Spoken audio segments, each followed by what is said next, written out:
Hi, everybody. Thanks so much for joining this Zoom session today. My name is Deva Green, daughter of Jeffrey Wolf Green, founder of Evolutionary Astrology. And today I would like to present and discuss with you applying the Evolutionary Astrology Paradigm, also called the Evolutionary Journey of the Soul. And the reason that I picked this topic is that evolutionary astrology is a pretty, has a wide berth. There's a lot to learn. There are many different ways to approach and to focus on the study of EA, and I felt that sitting for about an hour or so and really going over the fundamentals, really going over the basics and applying the essence of the evolutionary paradigm as taught by my father in the Pluto books would really help solidify the core, again, principles of evolutionary astrology, and also help simplify or clarify the best way, in my view, to approach the study to make it seem less daunting. And I've got a North Node in the second, so my main goal is simplicity. I'm kidding, but to make it, the essentials. And then from there, you can branch out into whatever field feels most relevant or exciting for you, whether that be medical astrology or other areas that evolutionary astrology can branch into. But when you understand the foundation, then you have a core that helps build to any additional aspect of study. So from my point of view, the best place to start in terms of applying the evolutionary paradigm is a key review of the core principles of evolutionary astrology. Well, and one thing I wanted to say too is that as we go through this discussion, if you have a question, the best time to ask is when you have that question right then and there, so that we're all on the same page, and then at the end of our discussion, we'll have a time for Q&A. But if, as we're discussing, if you get lost or you're not clear about a core concept, please ask right then and there. So one of the central principles of evolutionary astrology is that it's a natural science. That means it's based on observation and correlation. You cannot look at a birth chart and make any assumptions or determinations about an individual. Astrology does not determine life, it can only reflect life. So astrology only works in an observed context. Natural is also incorporative or based upon natural laws. Natural laws are self-evident and do not require a belief system. What that essentially means is that natural laws are truths that are universally experienced and are not based on a specific belief system that attempts to explain reality through belief. It's natural laws and truths that are self-evident that can be validated by us all, again, because they're universally experienced. So it doesn't require a belief system to experience truth. From my perspective, it's a matter of if one is open to truth, independent from a belief system or not. That's my personal view. Another core correlation of evolutionary astrology is evolution and involution. The natural principle of evolution and involution are reflected in evolutionary astrology. Well, what do these terms mean and how can we experience them? Evolution means the changing or transmutation of an existing form into another form. An example that's often used in the Pluto material to describe this naturally occurring process is a caterpillar that makes a cocoon and then emerges into a butterfly. So it's a form or a structure turning into a completely different form. That's Scorpio, 8th house, Pluto archetype. And I'm sure all of us has felt as we've gone through our evolutionary process, as we've gone through natural changes in our life, we can draw upon that analogy and feel its strength or feel its truth that we've emerged from the cocoon into a butterfly, or that we felt in some way we've drastically changed. That's a very Plutonian process that is reflected in evolutionary astrology. Involution means the dissolution or ending of an existing structure. Involution must occur in order for evolution to then manifest. Essentially, the existing structure implodes on itself. So in order for something to evolve, something needs to involute, or something needs to come to an end first, so to speak, the ending of an existing structure. So these two dynamics occur within each other, evolution leading to involution, involution leading to evolution, and so forth. So they work together, if that makes sense. You couldn't have one without the other. Deva, I have a question. Yeah. Could you give, I have my North Node in Taurus in the first house. Could you give a simple working definition of natural law? Just an example? Yes. A simple working definition of natural law are truths that are universally experienced. Okay, I'm looking for an actual example of something that... Yeah, the one that my father gives that may help, that clarifies a natural law, is that we all know that it is not right to put a baby on the highway. We don't need a belief system to tell us that this is right or wrong.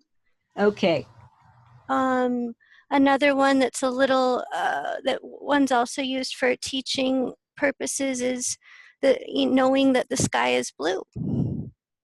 Those are things that are self-evident in nature that doesn't require a belief system to explain it. Does that help? Yes, it does. Thank you. You're welcome. Thank you for asking. So one thing too, before we get to this slide, to clarify perhaps the process of evolution from the evolutionary astrology standpoint, is that it teaches that it's a naturally occurring process for each and every soul.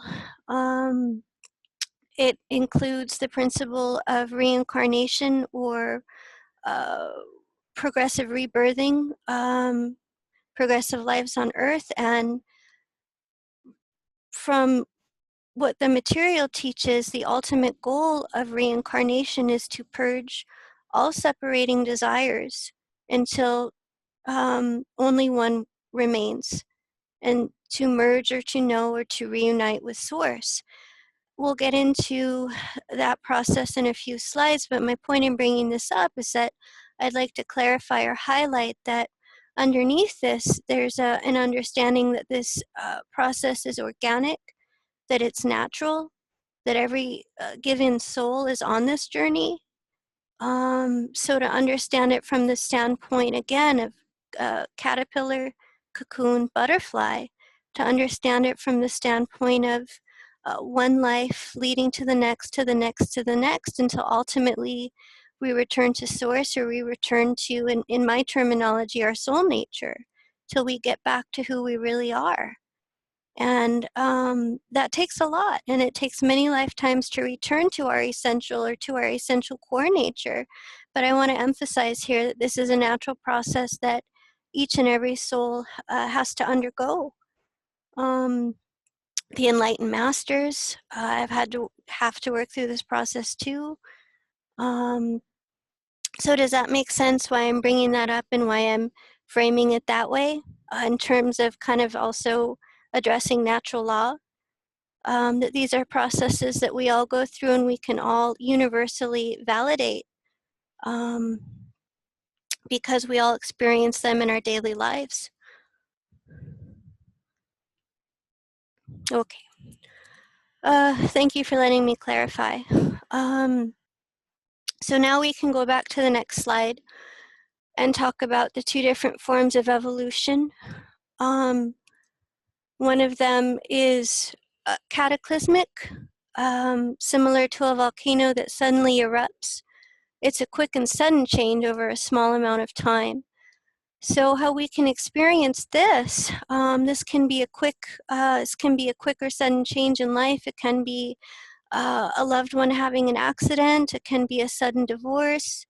It's an event that happens, or a traumatic or cataclysmic event that happens to where change is enforced in a very little amount of time. That's why the analogy of a volcano that suddenly erupts. And then there's uniform change, which is slow but progressive change. This is similar to a mountain that erodes over a long period of time. So this is, to me, this is the analogy of the tortoise and the hare. Slow but progressive change. And over time, the tortoise wins. Because you're making constant or consistent efforts to change every single day.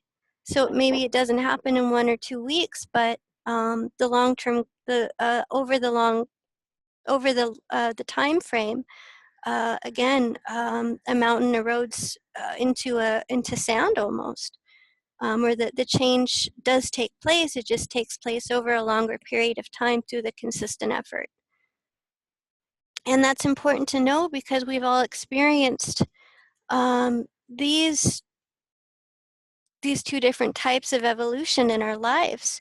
There's either been times where we've made slow and progressive change, or there's been times where we've experienced a cataclysmic event and we've had to make changes pretty quickly, or we've experienced a change in our life that happens very quick.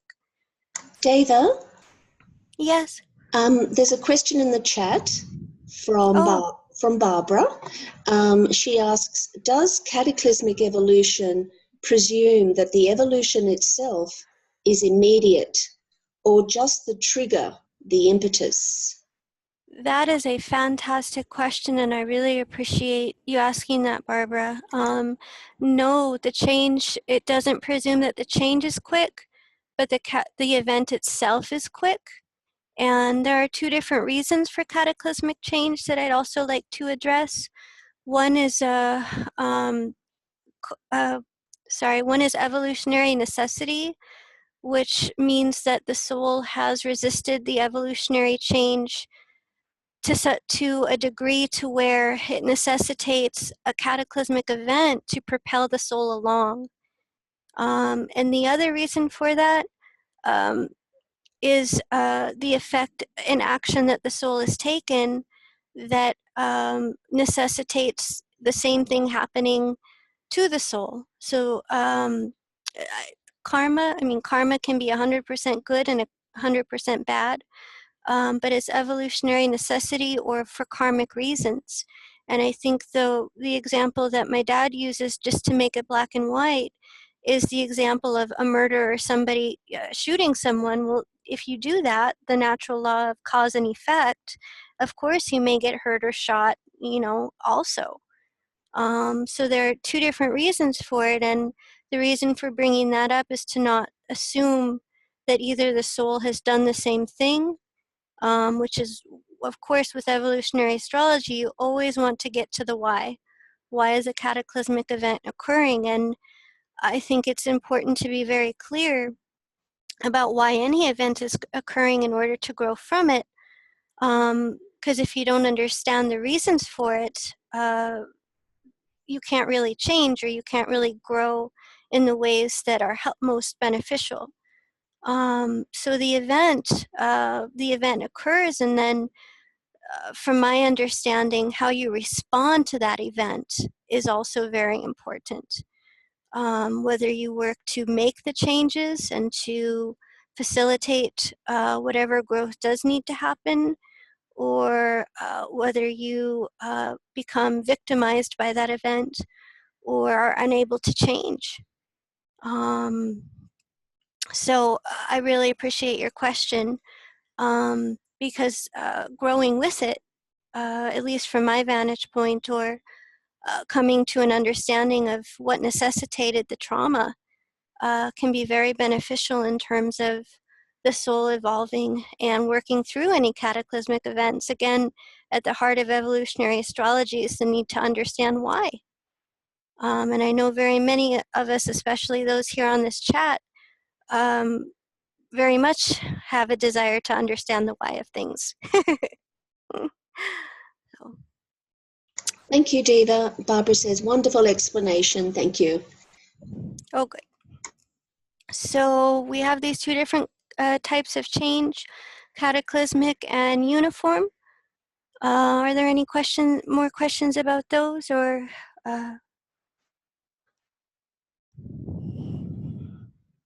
Deva, what happens if a soul absolutely refuses to change, even though, you know, there are many cataclysms taking place? Is there anything worse than cataclysmic evolution? Oh,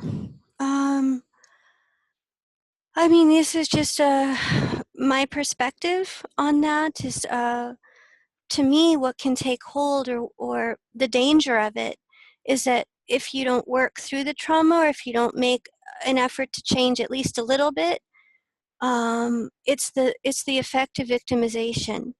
Because the more deeply a soul becomes victimized, and the more deeply the soul resists the changes and wants to project the blame onto others, or resist the growth that needs to happen, choices start to be made that just create that loop, or create like the hamster in the wheel. It just becomes deeper. The cycle becomes more vicious. So it's harder to get out, because the psychology just keeps repeating and repeating, and the choices become more intense and more intense. The experiences then become more intense and more intense. So from my vantage point, when one doesn't change, the cataclysmic events that then occur can become more intense. Again, the intention is to help that soul change, or to point the light on the areas that are necessitating the trauma. But the experiences can become very intense because of the resistance. Great, thank you.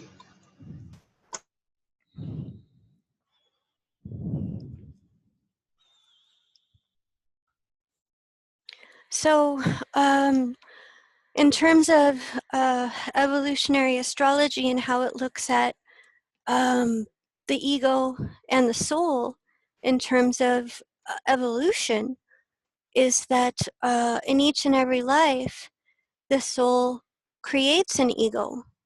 So, from evolution, from the standpoint of consciousness, the ego is absolutely necessary. Without it, wouldn't be able to. You wouldn't be able to speak your own name. It generates a specific self-image that the soul can then, that we can then integrate, or that we can have a distinct and personal self-image. So in each life, the soul creates an ego. The ego correlates to the moon in the birth chart, also the fourth house and Cancer archetypes. So the ego serves as an integration function within consciousness. The analogy that's often given in the work is a lens, the lens upon a movie projector. Without the lens, it would just, there would just be diffused images of light. So the point within that is that the goal is to ultimately align the ego with the soul. So progressively we identify with larger and larger frameworks, or we expand the ego from just being identified with itself uh, to being connected with larger and larger wholes through a connection to source. So it's about an alignment of the ego with the soul itself. Another analogy that is often used in the teaching is the wave upon the sea. If the center of gravity, if consciousness is centered in the individual wave, then there's a feeling of separateness, or that it's separate from its sea, from its origin. if consciousness is centered in the sea itself, then it can realize it's just an individual wave upon that sea. So in the same way, through progressive evolution, we're all on a journey to realign that individual sense of ego with the soul itself. Does that make sense? Yes, that makes lots of sense. Can the ego and the soul be aligned with the source? Of course, but do you have anything to say about that? Yeah, that comes through progressive, from my understanding, that comes through progressive evolution or through progressive re-identifications that happen through incarnations. So very much the ego can be aligned as well as the soul with source. Let's say we have a moon in the 12th house, which would symbolize an egocentric structure that desires ultimate meaning, that desires to merge with source. How that's done will then change in any given life relative to the soul's evolutionary condition. So yes, how spirituality is approached, or how merging with source is approached, is going to depend on the soul's evolutionary state. Thank you, Deva. I have a question, if there's time. Oh yeah. It's about involution and the soul. I'm wondering, is it possible for a soul to die off through refusal to face those evolutionary imperatives that you were talking about? I'm sorry, can you repeat that? Yeah, I can. I'm wondering if it's possible for a soul to eventually die off if it continues to refuse to face the evolutionary imperatives that it's faced with in the lifetime or in any given lifetime. Oh, it's a great question, and from my understanding, I'll just offer from what I've learned, the soul is defined as an immutable consciousness that can never be destroyed. It can only change form. So given that definition, from my understanding, I don't think that the soul can ever die off, but it's not manifested or it's not actualized.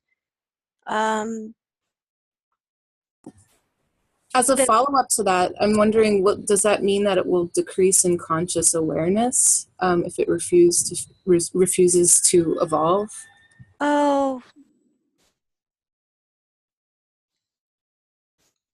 from my understanding, it's that egocentric consciousness can then become predominant. So it would be very much submerged.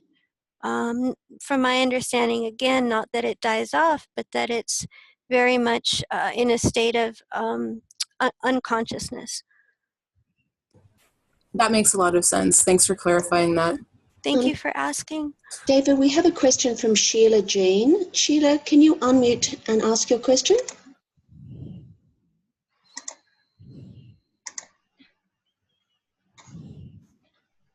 Okay, well, I'll read her question. She says, this sounds like a lack of true free will. If the ego-centered personality refuses to change in the direction that soul desires, such that the path back to source is taken, then the ego-centered personality is eventually recycled through the fires of the abyss. Is this correct? Does that question make sense? It's a very long sentence. I'm a little confused, so I'll answer it from the standpoint of the separating desires within the soul. Of course, every given soul has free choice, free will. That will never change. But through the natural law of cause and effect, there can be an evolutionary gate that the soul will not progress through. So from my understanding, it's through choice making that the soul can limit itself, hold itself back, or not grow. So yes, the issue of free will, I'm glad that that was brought up. Each and every soul has free will, but no soul is free from the natural law of cause and effect. Thank you, Deva. Are you still on this slide, or shall we move to the next?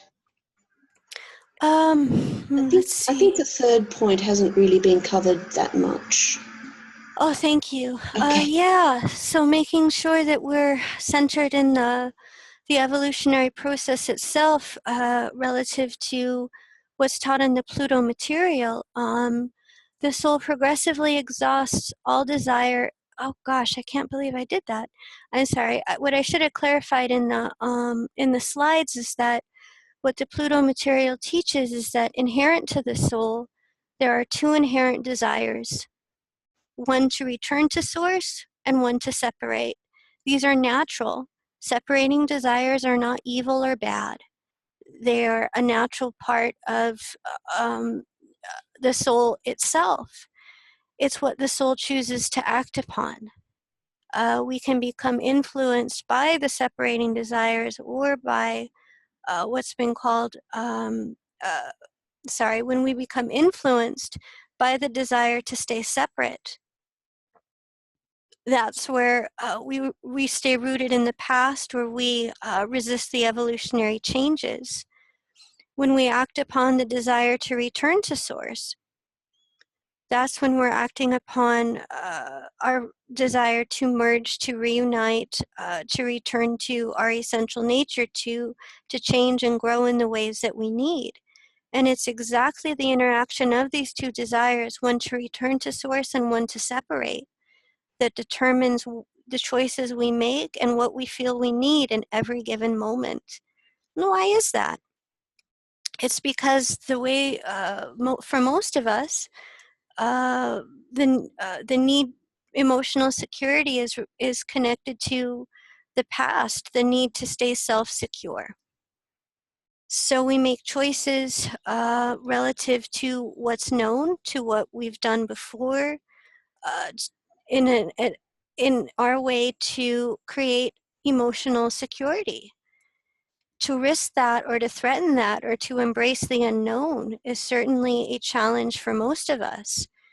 There can be times through transits where the need to make changes, or I think the fear becomes less, where it's almost like, well, I think we've all reached a point where we've got nothing else to lose, so I'm being silly, but it's when it reaches critical mass that I think we're more willing to change than other times. But the way that I've experienced is that typically it does need to reach a point to where it becomes Plutonian intense to lose the fear of change itself. So these two desires that are inherent within the soul, one to return and one to separate, they're naturally occurring. It's the interaction of those two that determines the choices we make and the experiences that we then have. How can we experience that universally? Or how can we experience those two desires independent from any teacher, any book, any belief system? And from my understanding, it's the experience of satisfaction and dissatisfaction. We can link we can experience a temporary sense of satisfaction with any given separating desire. A desire for a position, a desire for a new romance, or what have you. And for a time, it certainly creates that sense of satisfaction. But what soon returns, or what we soon experience, is a sense of dissatisfaction, or a sense that there must be something more than this. And that sense of dissatisfaction is, in fact, an echo of the desire to return to source. That in the end, and this is definitely from an ultimate point of view, merging, cultivating a relationship with source, though that in itself is what's going to create true and lasting satisfaction. So in the East, the terminology has been nete nete, not this, not that, not this, not that. So it's a process of determining from within ourselves what will bring us that true and lasting satisfaction and what won't. Can I ask a question here? Yeah. So it sounds like when you speak of the oscillation of returning to source, that desire, versus separating from source, it sort of implies they're both natural law. So my question is, you know, you're talking about emotional security and sort of quote unquote negative reasons for not desiring to return to source. So my question is there ever what you would consider a positive or progressive reason to separate from source, a growthful reason within the framework of EA, or is it always seen as a sort of lesser than choice, a weaker choice? And I'm glad that you asked. It's not so much a lesser than choice as a like day clarifying night and night clarifying day. It's like a counteraction point. So in a way, it's necessary to experience both in order to understand those processes in a holistic way. So I'm going to use the word necessary, that both are necessary. Does that make sense? Yeah, kind of like light and shadow, I would assume. Exactly. And you wouldn't be able to define light if you didn't have shadow and so forth. So, Yeah, I think that satisfies where I was coming from. Thank you. oh, you're welcome. I appreciate you asking. So again, it's a naturally occurring process of purging all separating desires to the exclusion of one, to merge into know, and to unite with source. And again, that takes it takes a really long time, evolutionarily speaking. And to reemphasize the point that the great masters, all of us are on this journey. We're at different points for sure. We'll talk about the different evolutionary stages, but there are different gateways that we all pass through that are naturally occurring. Again, it's an organic process. And understanding it as such, or understanding the process of evolution from a holistic way, seeing them as gateways, seeing them as even archetypes, different archetypical manifestations of growth, different stages that we all go through as we come back to ourselves, or as we come back into touch with our soul nature. We can start to see that the unfoldment is universally experienced. Of course, we're going to approach it in our own ways. We're all individuals and so forth. But the archetype of evolution itself is intrinsic to the soul and is not defined by belief or religion or any book. Again, one of the things that I would like to share with you as we progress to the next slide is to trust your intuition, or to, in a sense, honor the own inner teacher that's inside. Because I know for myself, when I was reading this material, my intuition, it naturally knew it to be so. And that's the sheer impact of evolutionary astrology. The intuition can feel the truth of it. And it's not, it's in a way, it then guides you to honor that knowledge, or it guides you to trust the inner intuition that we all have. Astrologically speaking, that correlates to 9th house Jupiter or Sagittarius archetype.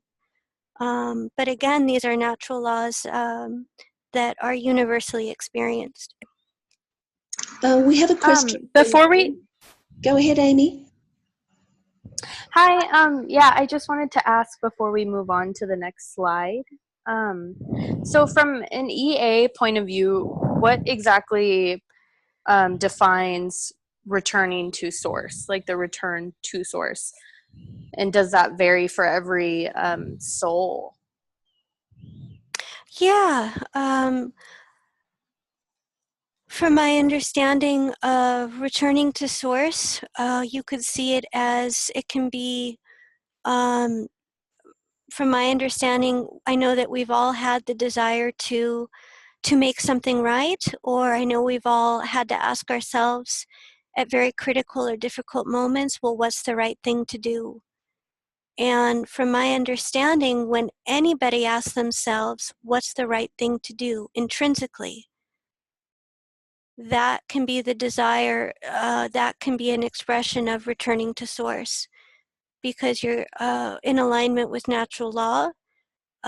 It's so easy, and not to get off on a tangent, but it is so easy to act upon or filter into your own personal wounds.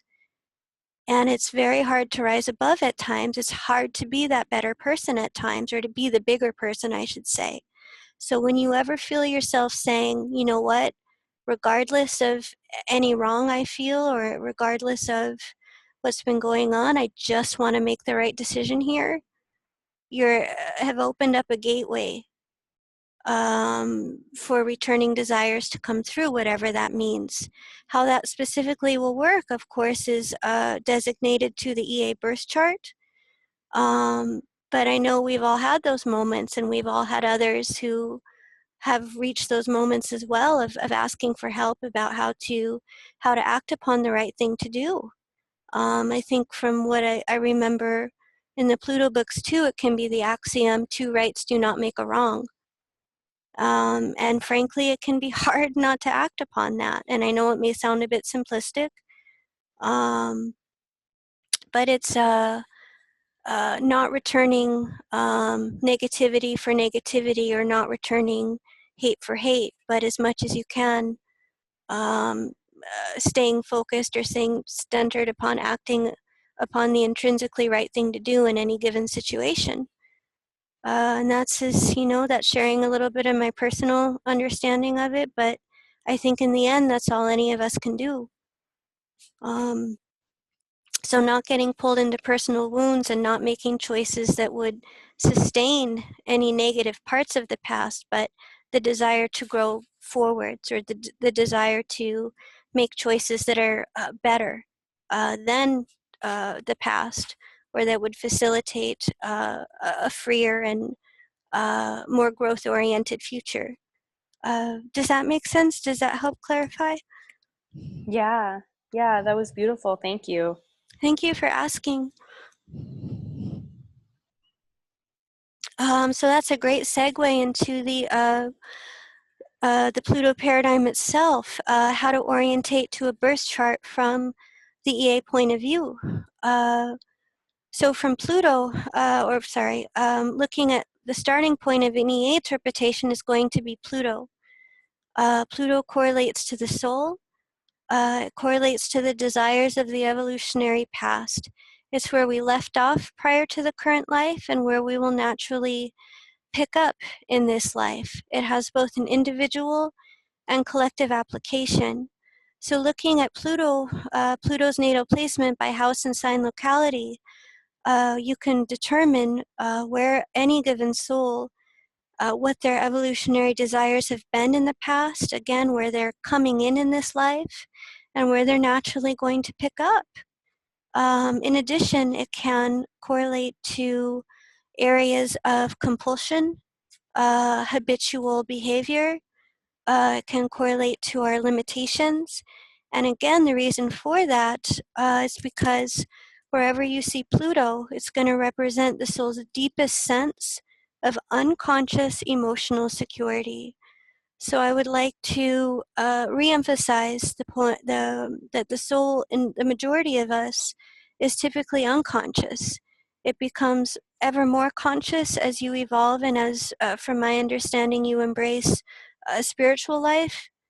But most of the choices that we make are not typically 100% conscious. We become conscious of why we're doing what we're doing over time. I know for myself, just to share with you, I have an 11th house polarity point, and not in a negative way, but often through a little bit of shock, I would become aware of why I was making choices, a little bit of the Aquarian, oh, okay. And that would be true, I think, for most of us, that we become more conscious of the choices that we're making and why over time. And then we start to see the underpinnings, or we start to see the security mechanism that's underneath that choice making. So when you look at Pluto, you're going to see what areas the soul feels most secure in, where they've come in at, and where they might be duplicating or manifesting habitual behavior that then creates limitation. Pluto's polarity point symbolizes then the current evolutionary intentions for the life. It's the areas that the soul is seeking to evolve towards in order to balance the natal position of Pluto. So it's not ever going to be that you stop having your natal Pluto. It's that the limitations implied by Pluto can be transmuted through embracing the polarity point. There can be a natural re-expression of Pluto's natal position through embracing the polarity point. So Pluto's natal position can also be a natural point of strength, because it's where we came in with, and it's something we feel secure with. So as an example, if you're looking at somebody with Pluto in the 8th, a natural strength that you could help them feel, a natural strength that you can point out to them would be a grasp of psychology, would be understanding the process of metamorphosis, perhaps having how to cope with fears of abandonment, betrayal, loss.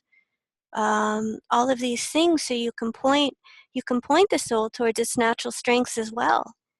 And then those can come to their maximum by embracing the polarity point, second house polarity point. So the soul is desiring to learn a fundamental self-reliance,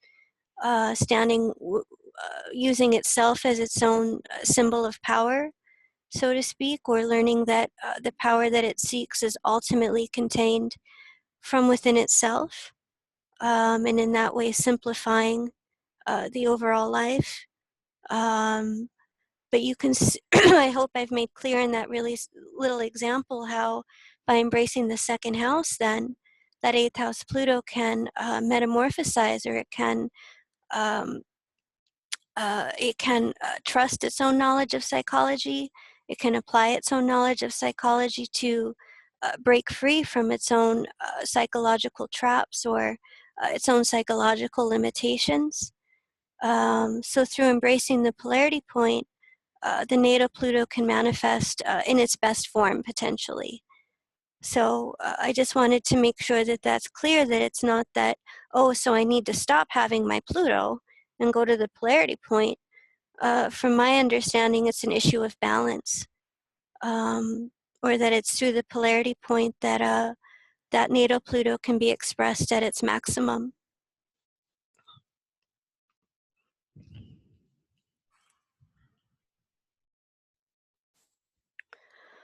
So from the south node, or from the next step then, we looked at Pluto and we also looked at its polarity point. We're going to look at it, the south node. What does the south node correlate to? It correlates to the self-image, egocentric structure of the past. It's the self-image and that the soul has created for itself in the past in order to integrate the evolutionary lessons of Pluto. So again, in each life, we all create an ego.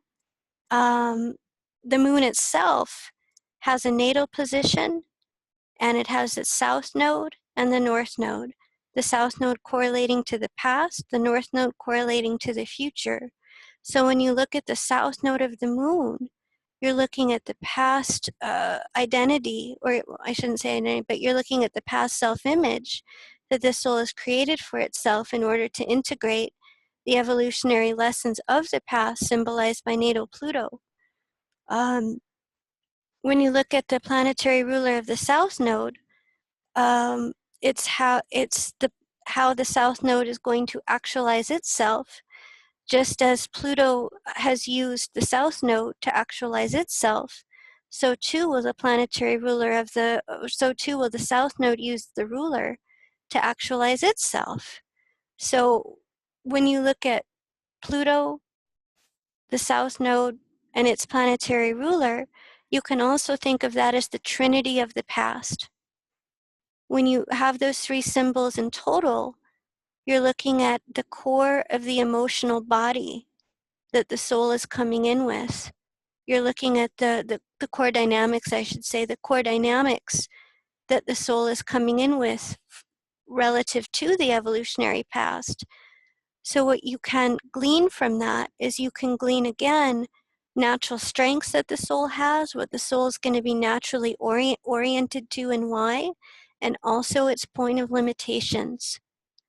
So when you look at those 3 points, Pluto, South Node, planetary ruler, you can think of the trinity of the past and look to where the soul is naturally going to gravitate to for security purposes. And also, you can see within that natural strengths that the soul may carry in. Deva, Yes. is there any reason that you're using houses and not signs? Oh, you mean when I give my examples? Yes. It's to keep it very, very simple. Okay, understood. Thank you. Thank you for asking. And I have a quick, brief question because I'm fairly new to the EA interpretation of things. So the importance of the reason why the north and south nodes of the moon are so critical is related to the fact, is this right, that the moon represents that ego structure, the part that we're trying to evolve to become more aligned with the soul? Is that why the nodes are so important? Because, you know, the moon is the ego structure? That's exactly right. And also, looking at the natal position of the moon, you'll be looking at how the transition from the past to the future is being integrated in the day-to-day life or on a moment-to-moment basis. So you're looking at the transition from the past to the future relative to the soul's self-image and part of the emotional body as well, how it's being emotionally integrated. So as an example of that, if we were to see the south node being in the first house and the north node being in the seventh, you would see that coming from a prior life point of view, that soul has created a sense of, a self-image that's based upon the need for freedom, to ask and answer one's own questions, the need to initiate any given action in order for self-discovery. So that is going to be somebody very comfortable and very secure with being initiating their own actions, self-initiatory, again, asking and answering their own questions, being primarily oriented towards freedom. But we have the seventh house north node. So the growing or the evolving self-image then correlates to the seventh house, the need to listen to others, the need to compromise when necessary, the need to balance freedom and relationships, integrating as an equal. To where one partner's needs or another, where they don't do that famous back and forth, but both partners' needs are held equally, equal give and take.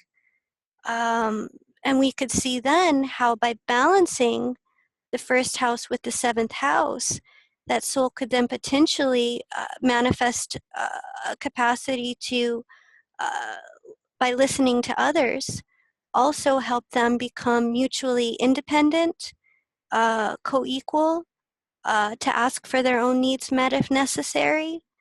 But my point in bringing that up is that you can see how that egocentric identity is shifting, and when it's balanced, how the north node can then become a vehicle for the soul to integrate its lessons for this life.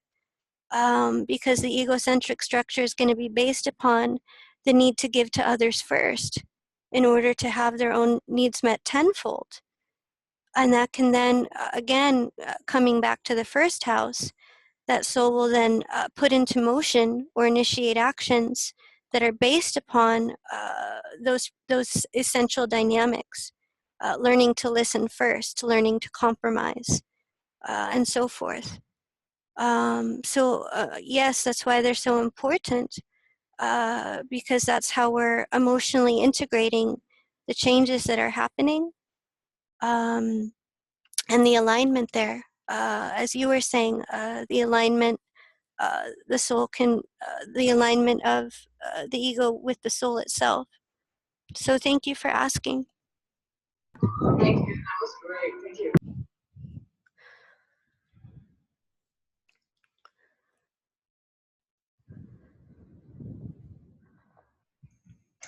Would you like the next slide? Let's see. Um, Let's see here. Thank you. Before we move on, just in the same way how Pluto's polarity point then will symbolize the current evolutionary intentions, and those will be integrated through the North Node, the developing or forming egocentric structure of the soul. And similarly as the South Node, the North Node is going to have a planetary ruler. And the planetary ruler will be how the North Node is consciously developed or actualized. So when you look at Pluto's polarity point, the North Node, and its planetary ruler, you can also call that or think of that as the Trinity of the future, the core archetypes that the soul will be evolving towards in order to break free from limitations of the past. It will be the evolutionary focus in terms of the future. And in terms of counseling, it can be the points of reference to guide a soul who is feeling stuck or feeling limited, pointing out the archetypes of the Trinity of the future, Pluto's polarity point, North Node, and its planetary ruler, as means or as vehicles to work through any negative dynamics of the past. So in terms of looking at an EA chart, and I know many of us also feel a desire perhaps to counsel or to even looking at our own birth chart, becoming our own counselor, and I still do this and will do this many a time. It's amazing how much, if I just look at those 3 points, how much can continually become clear, because it just keeps guiding us back to those same reference points. So those are the points to look at in terms of fostering or working towards positive evolution, what the next steps are, so to speak.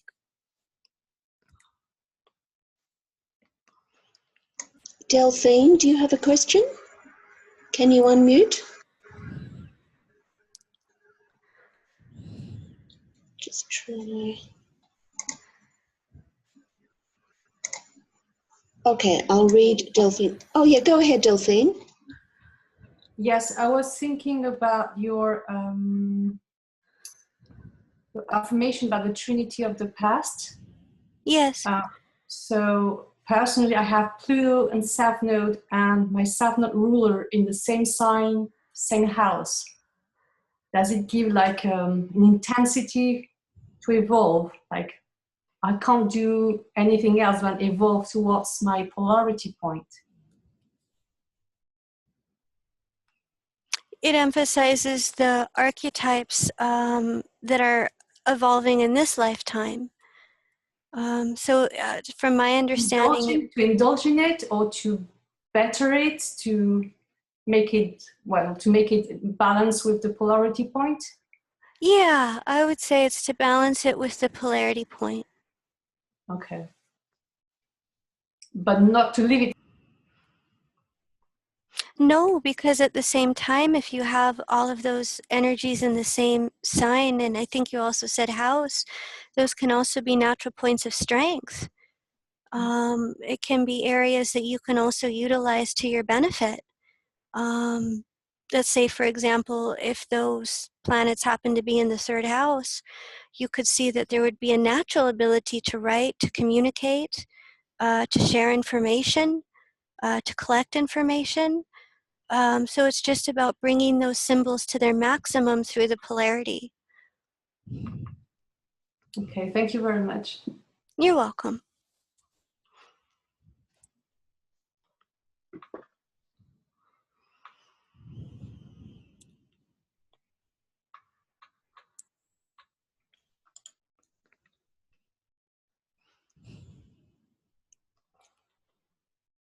So within that, there are mitigating factors that you want to look at in the birth chart.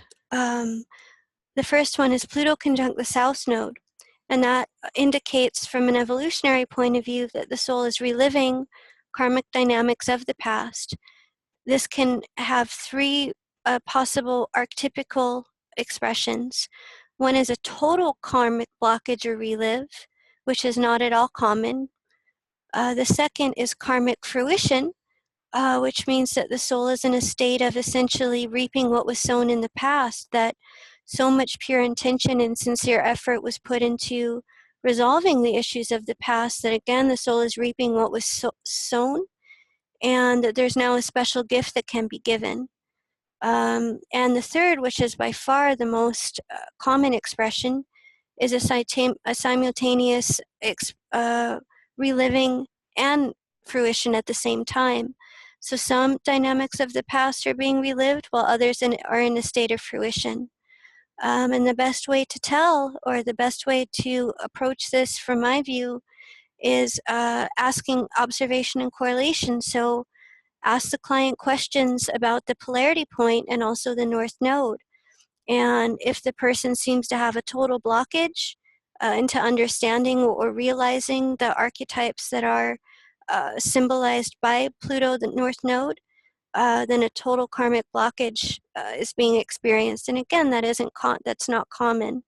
If the soul seems to have a type of special destiny about its life, or that there's a special gift and almost a total understanding of the dynamic symbolized by Pluto and the North Node, then it's number two, karmic fruition.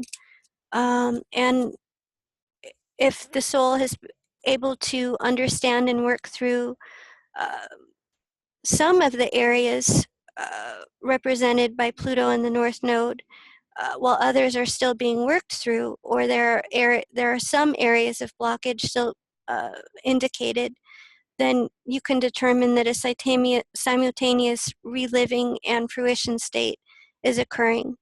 So some dynamics of the past are being relived while others are being brought to a state of fruition. So it intensifies dynamics of the evolutionary past that have not been resolved in some way, are being actively worked upon to evolve the soul out of conditions of the past. And in terms of how that would manifest in karmic fruition state, that can be a soul that's, it simply feels like, it's time to move on. A special gift may have been brought forwards and so forth, but the soul is always going to feel the pull towards the North Node, that it's run its time or that it's run its course. So even in the very best cases, there's that intensified feeling of wanting to release conditions of the past.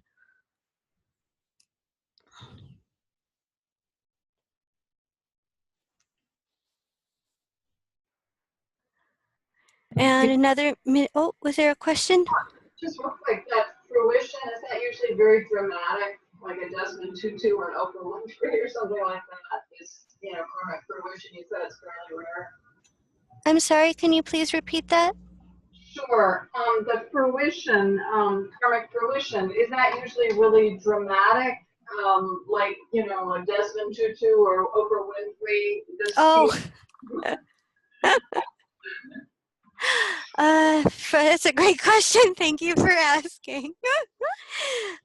From my understanding, no, it's not always dramatic, but the it's when you speak to a client that has Pluto on the south node that's in a fruition state, they're going to be feeling that the time span for their gift has just run its course. So it's more addressing the emotional state that's in a state of intensification.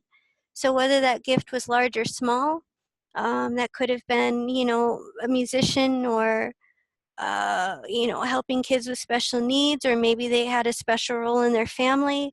It's just, you know, they'll be expressing their need to move on.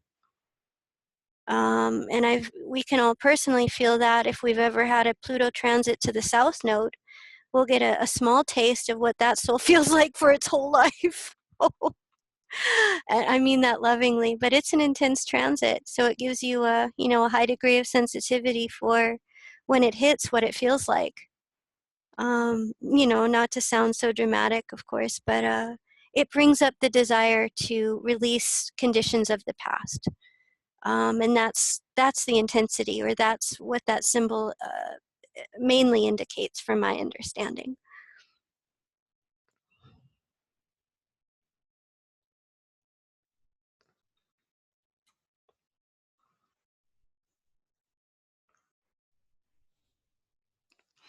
So another mitigating factor is Pluto square the nodal axis. When a planet squares the nodal axis, it always, or from an evolutionary point of view, it reflects a skip step. The soul has a skip step relative to the dynamics of the past and the future. So Pluto is then squaring this north and south node, past and future. The soul has attempted to avoid resolving the issues of the past by jumping or jumping to the future, thereby flip-flopping between the past and the future. I've also heard this described as tap dancing. So it's kind of tap dancing between the past and the future, and in so doing, skip steps have then been created. And until those skip steps are directly addressed and resolved, it becomes its own kind of gateway of non-progression until the soul does so. So that can be very much like as Pluto on the south node can indicate a reliving of a dynamic. Pluto on the south node can indicate that through a skip step, that step will be re-experienced, or the need to resolve it. The need to re-experience it in order to resolve the skip step. So it can indicate its own form of reliving, if that makes sense. The skip step is integrated through the resolution node, and this is the node that last formed a conjunction to Pluto. And that's a little, you know, hard to, I wish I would have put a slide in terms of how to determine that, but essentially because the nodes, you would look at where Pluto is, and then to determine the node that last formed a conjunction, you would go clockwise. You would, it would be the node that is then on the left of Pluto. So the easiest way is to look to the node that's to the left of natal Pluto. And you can then tell the resolution node, because the nodes go in mean retrograde, or they go in retrograde motion. So to determine that, you would be moving clockwise rather than counterclockwise. So that would have been valuable to put a slide in there. But by looking at that, you can then tell which node the soul is going to be using to integrate or to resolve, how it's all going to be integrated by the soul, what dynamics are going to facilitate the resolution of the skip step. Does that, any questions with that?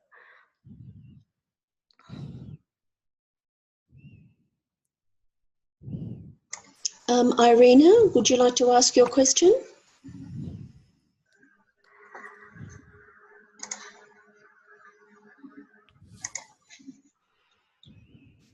I'll unmute you. There you go. Hello. Hello? I'm wondering if a Pluto squares its own planetary nodes. Is it interpreted differently or the same as squaring the the nodes of the moon nodes? Is it different or the same? How do we approach this?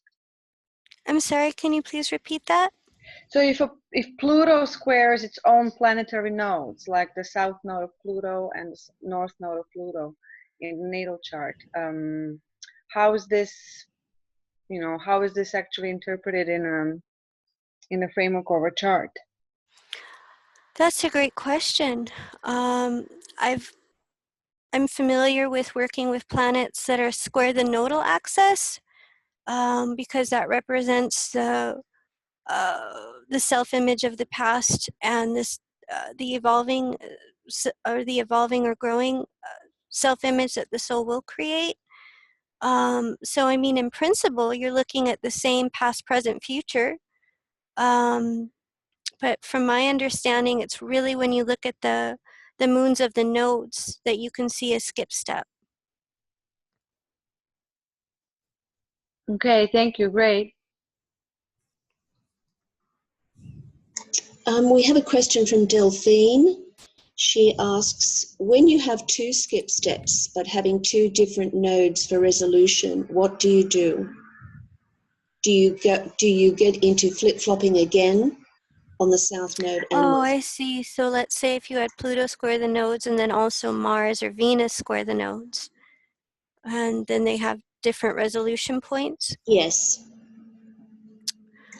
That's a good question. And from my understanding, you would then, to me, it emphasizes that both nodes are going to be incorporated in the process of integration. Because one node is the resolution node for one planet, and the other node is a resolution node for another planet. So it integrates that both nodes then are essential in integrating those skip steps.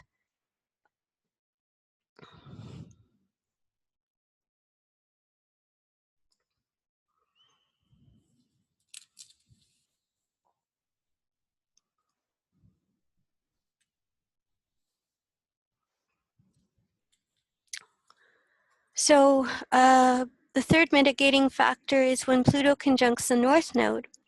The soul has worked to actualize the evolutionary and karmic intentions indicated by the house and sign of Pluto in the North Node prior to the current life, and is meant to keep moving in that direction. So the soul has been putting effort into actualizing the intentions symbolized by Pluto and the North Node, and they're meant to continue moving in that direction in this lifetime. In this case, Pluto's polarity point does not apply, but all contributing factors in the birth chart are funneled through Pluto in the North Node conjunction, with the planetary ruler becoming the mode of operation, or how that soul will then actualize Pluto in the North Node conjunction.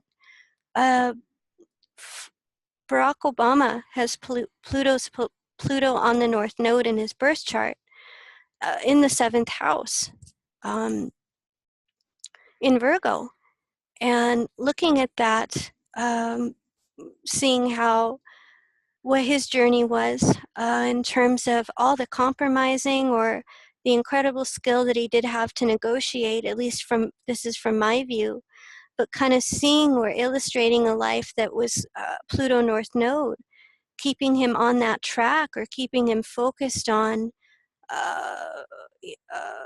being able to find compromise if and when necessary, or being able to, again, in my view, create incredible change despite the diversity of viewpoints or despite the polarization. 7th house Libra archetype also symbolizes extremes. So being in a situation of extremity or extreme polarity, and keeping focused on the good of the whole, or trying to find the middle ground despite the extremity or despite the polarity. So with Pluto on the North Node, it's essentially everything is being funneled through Pluto and the North Node to keep the soul going in that direction. And that's why Pluto's polarity point doesn't apply.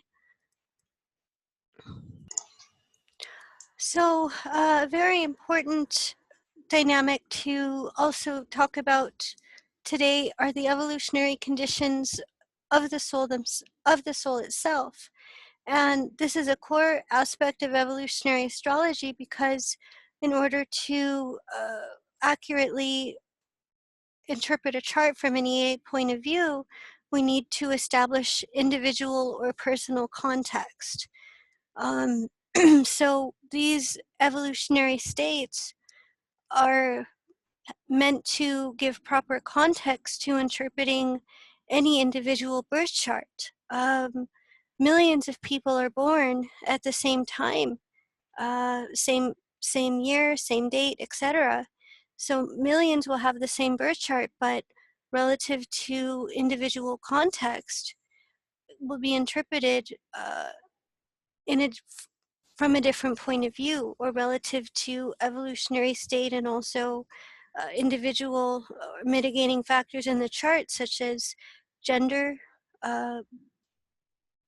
economic condition, also place of birth. It's very, the individual context of a woman in India is very different from the individual context of a man living in Europe or the United States. Understanding the conditioning factors or understanding, again, the individual context of any chart is important to interpret the archetypes correctly. So in evolutionary astrology, we're given these evolutionary states to help understand that individual context. The consensus state, approximately 75% of the population are in the consensus state. The root desire is to learn how the system works in order to get ahead of that system. Souls in this evolutionary state will conform to the accepted social norms of the mainstream society of birth. It is ruled by Saturn. So it's essentially learning socialization, progressively gaining larger frameworks of how society operates. And in the last stage, there are 3 sub-stages within any given evolutionary state. In the last sub-stage of the consensus, this can become the political leaders, the CEOs can become those that have learned how the system has worked and are at the very top level of that social system. Is there a chat? I'm looking at, is there a question about the consensus state? No questions about the consensus state. Okay. Okay. So it is ruled by Saturn, relative to the need to conform and to learn how the system works. The individuated state, approximately 20% of the population are in the individuated evolutionary condition. The root desire is to individuate or liberate from the mainstream society of birth. Souls in this evolutionary condition will rebel from the accepted social norms and conditioning patterns of the society at birth. So the theme of this stage is, let's say, for example, if somebody came up to you and wanted to tell you what to think, or they were to say to you, you know, this TV show is bogus, the souls in the individuated state will say, well, thank you, you know, I'm going to check it out for myself. They would watch the TV show to find out what they think about it. So in this stage, it's learning to individuate from the consensus, and it's will typically manifest as rebelling against the social rules, social customs, coming into touch, coming to understand your own identity or your own sense of individuality, independent from that society of birth. It is ruled by Uranus. Again, relative to the 3 sub-stages, in the first stage of the individuated state, this is very much when you're just breaking out, you're just coming out of the consensus. So this typically manifests as individuating, but in a very hidden or can be subtle, subtle ways. These can be those who create a living lie or compensate for being different by appearing to be just like everybody else, even though they're very much aware that they're feeling very different or that they are different from those in the majority of society. So from my viewpoint, becoming secure with your individuality or learning to define your individuality through the act of liberating or rejecting, essentially, the social customs, feeling inwardly secure with your individuality that comes through progression within this stage, or through the comes through the sub-stages of the individuated. In the second stage, individuated, it's where you're in a total state of liberation or total state of rebellion, and typically don't want to have anything to do with any kind of authority. And the reason for this is because you're learning to establish your own authority, the need to, again, reject or rebel societal's authority or societal conditions. It's also relative to a fear of being absorbed by society itself if you were to integrate back into it. So when you reach the third substage, that's where you can potentially integrate your own unique or individual gifts on behalf of the mainstream or on behalf of the collective. So it's integrating as an individual within society. An example of this is often given is Albert Einstein. He was able to integrate his own unique gifts, his own unique identity within the mainstream in order to help the mainstream evolve. Any questions about the individuated state? Deva, we have a question about the consensus stage. Oh, yes. Great. Linda is asking, would Saturn conjunct the South Node indicate a consensus evolutionary condition? And also, can evolutionary states be seen by the chart symbols? I'm really glad that you asked, and no. The only way you can determine the evolutionary state is by asking and answering questions. What you can tell relative to your question is what archetypes are being emphasized in the chart, and then relative to evolutionary state, how those archetypes would be manifested. For example, in the consensus state, the 10th house Saturn archetype would manifest as the need to conform, the need to get on top of the system, to learn how the system works. So it's going to emphasize the Capricorn archetype in the consensus viewpoint. In the individuated, it's going to be a soul who's desiring to establish its own sense of authority within society, its own individual sense of what's right and wrong for the soul itself. So this could very much be a soul who desires to determine its own line of work, Saturn being profession or career within an alternative framework or within an alternative system. So how that 10th house is going to manifest is dependent upon the evolutionary condition. Thank you. Deva, Yes. Can one soul, one person, one soul, oneself be in different evolutionary states at the same time? I'm glad that you asked. There is a dynamic called on the cusp. This can happen when the soul is ready to transition from one evolutionary state to the next. So let's say, for example, the soul is in the third stage of the consensus state, transitioning into the first stage, individuated. The soul is going to manifest characteristics of both. Okay. Does that help clarify, or is that too general? I think I just need to reflect on it more and stop my cat from jumping on my head. I can't think. Okay. Well, no, I'm going to ask. Okay, I have not been adept at knowing how the world works. And yet I don't think I know I'm not consensus.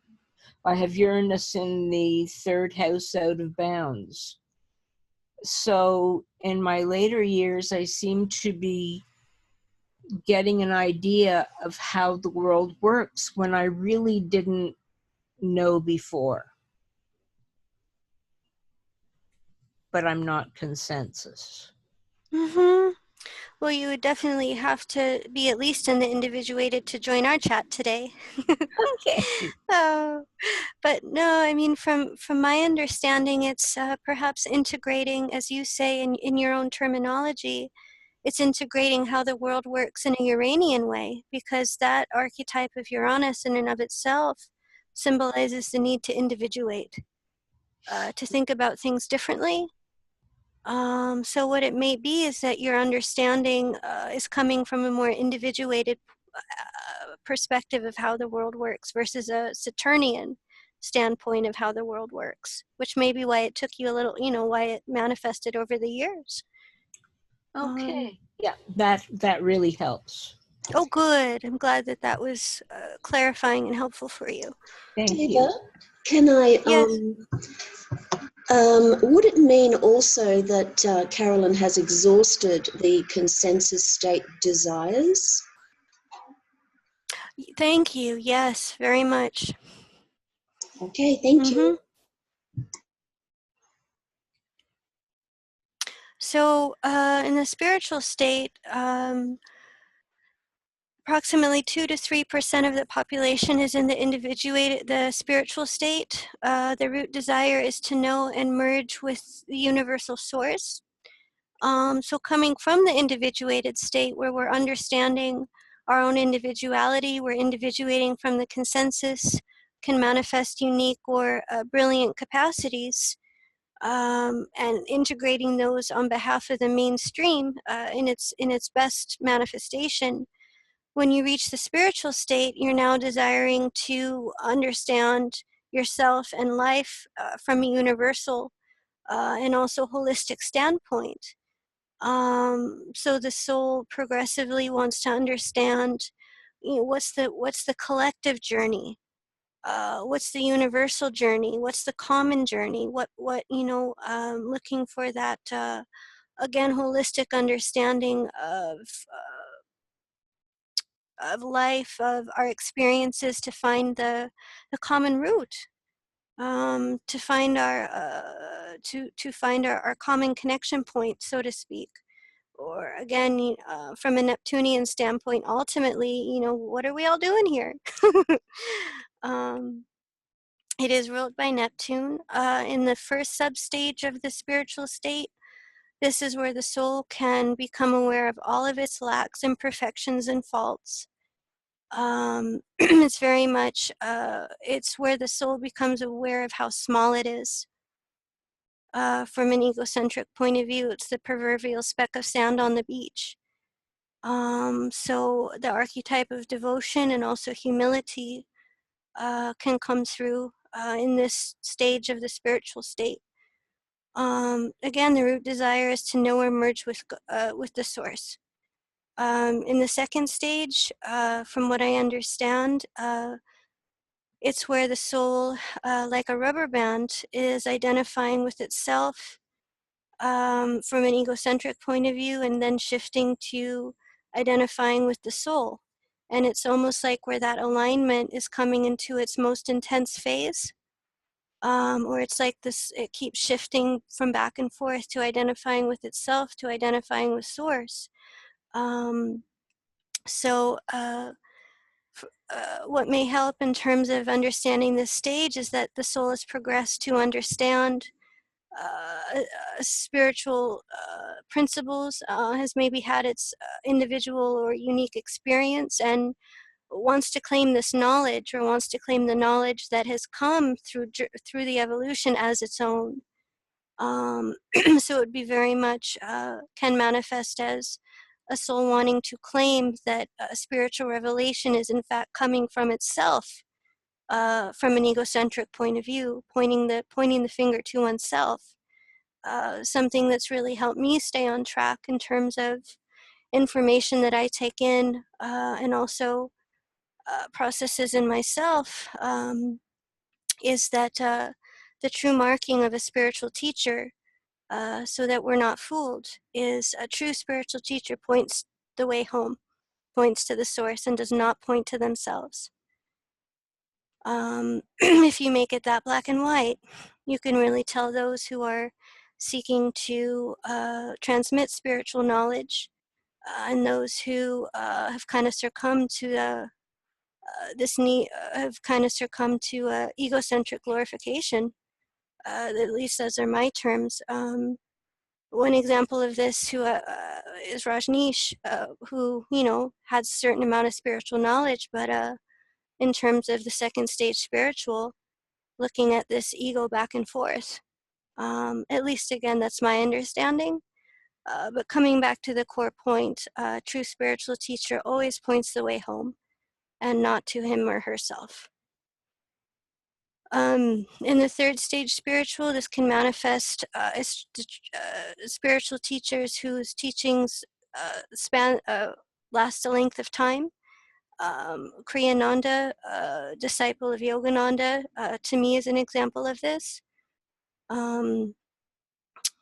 Sorry, I'm trying to think of who else, but in essence, the soul is now the soul is centered, is not shifting from egocentric consciousness back to the soul, but is firmly centered in the soul.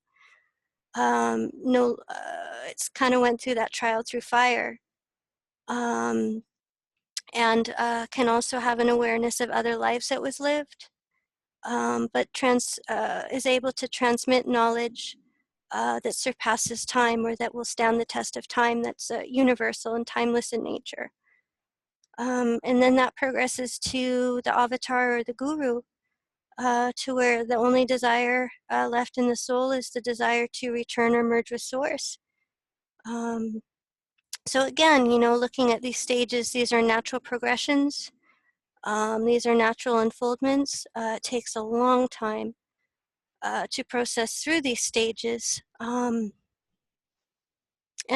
the point in using these, or to me, what gives evolutionary astrology its strength, is that it takes in these individual contexts. I mean, if you were to interpret the birth chart of somebody who's in, you know, the last stages of the individuated from a consensus point of view, they won't resonate.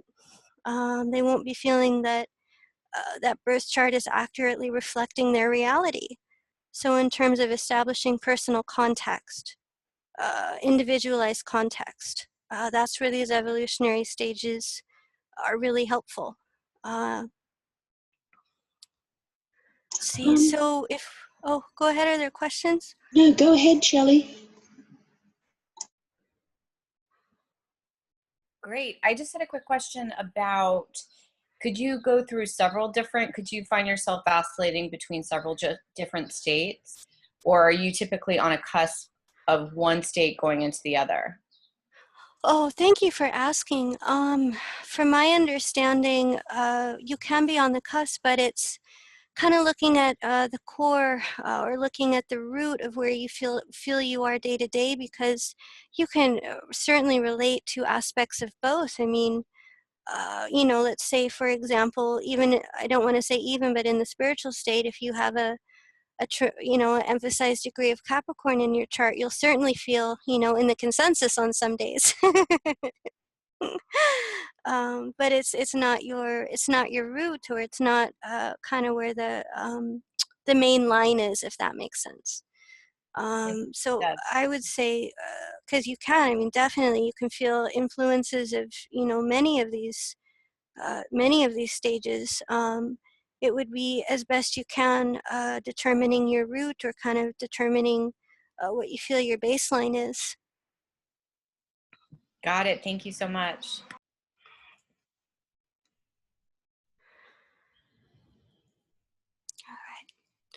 So if there aren't any more questions about evolutionary states, let's go ahead and let's apply this paradigm, you guys. I really appreciate your One more question about evolutionary states. Yeah. Hi. about the second stage spiritual. Mm-hmm. Is it inevitable that you have to go through that state where you're going to be all about your ego, like Rajni was? Oh, Or thank you can for people skip from the first to the third? Thank you for asking. And again, it all depends on desire, and that's an extreme manifestation. So I appreciate you clarifying that. I did give an extreme. It's not always going to manifest as extreme as Rajneesh. They're just different. It's different forms of it relative to desire. And just to make you laugh, I know my father often shared that when he was in the second stage spiritual, it was the raving mystic. Like, hey, why aren't you guys listening? Yeah. So it can manifest like that, kind of like, there you are with your bullhorn, like, Yeah. Okay. So the example I gave is certainly one of extremity, and it doesn't have to manifest in that way. Okay. Thanks. Thank you for asking.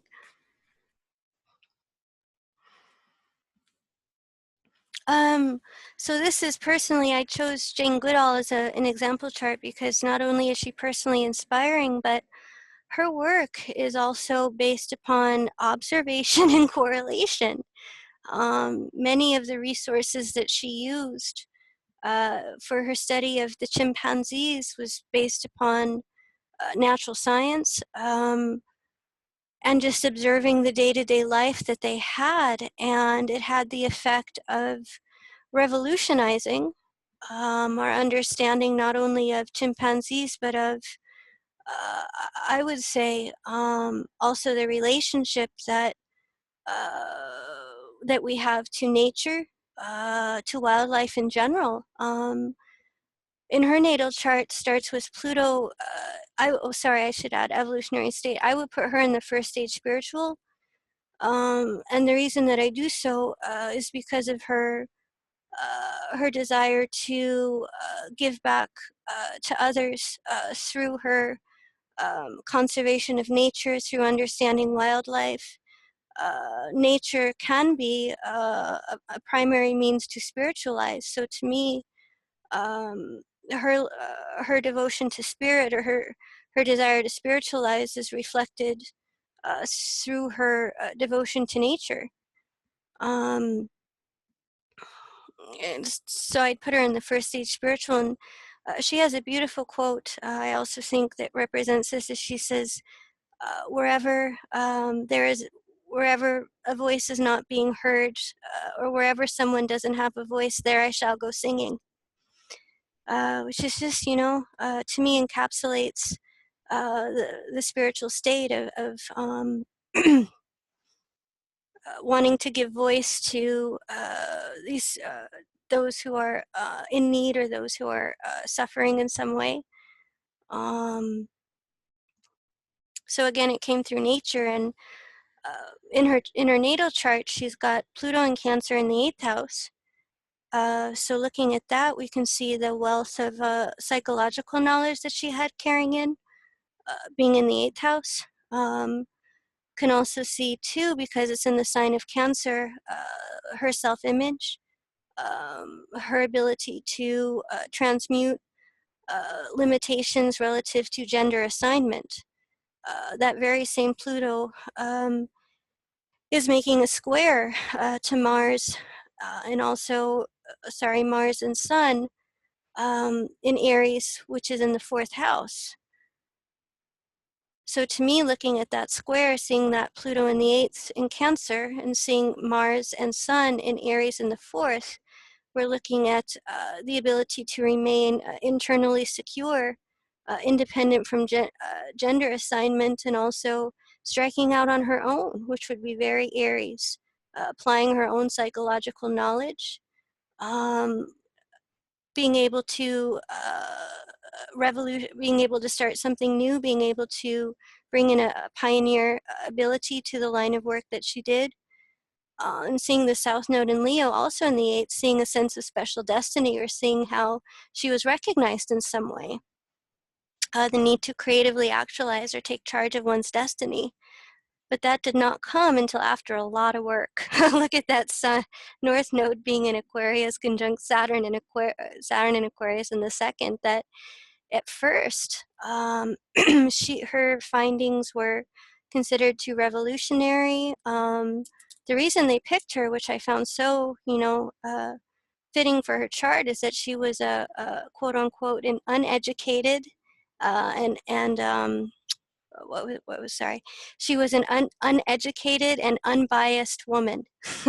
So she simply went there with her pen and her pad of paper. She had no prejudices. She wasn't influenced or biased by any university. She didn't have any preconceived theories in her head. She was simply the observer, and that became her strongest resource. And look at that as a symbol for North Node being in Aquarius in the second house.